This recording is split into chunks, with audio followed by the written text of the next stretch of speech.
সুপ্রিয় দর্শক মন্ডলী, আমি চৌধুরী বিনোদনুল্লাহ বারাভাত আপনাদেরকে দেখাবো এশিয়া মহাদেশের শ্রেষ্ঠ হাসপাতাল নোবেল বিজয়ী পটুয়াখালী সদর হাসপাতাল, যেখানে পরিবেশ দেখলে রোগী সুস্থ হলেও আর বাড়ি যেতে চায় না।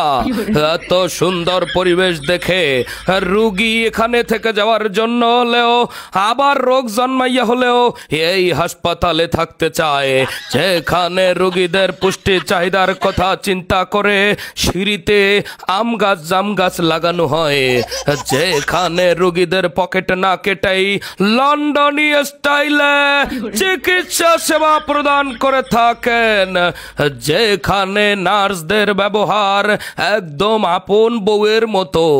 সেরকম একটি হাসপাতাল নোবেল বিজয়ী পটুয়াখালী সদর হাসপাতাল।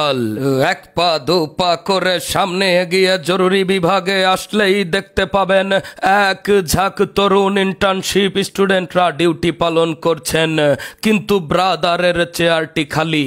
হতেও পারে ব্রাদার প্রকৃতির ডাকে সাড়া দিতে গিয়েছেন। বলতে না বলতেই পরের ধাপ, বাথরুমের যে পরিস্থিতি মুখে আসে, ছি ছি ছি ছি।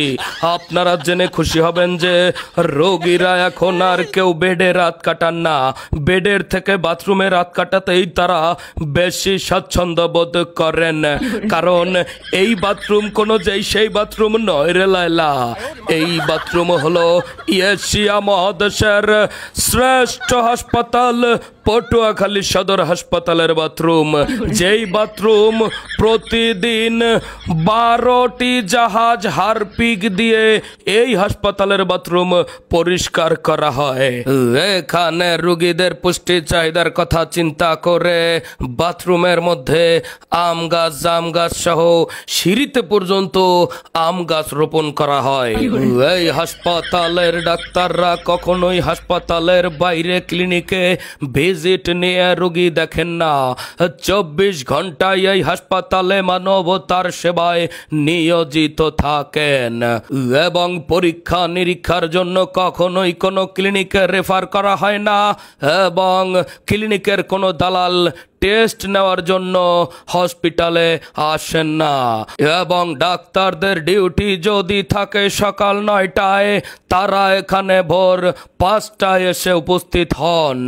কখনোই তারা দুপুর 2টা বা 3টা বাজান না। অনেকেই বলে থাকেন এই হাসপাতালে নার্সদের ব্যবহার বরগুনার মিন্নির মতো, কিন্তু না, এই হাসপাতালের নার্স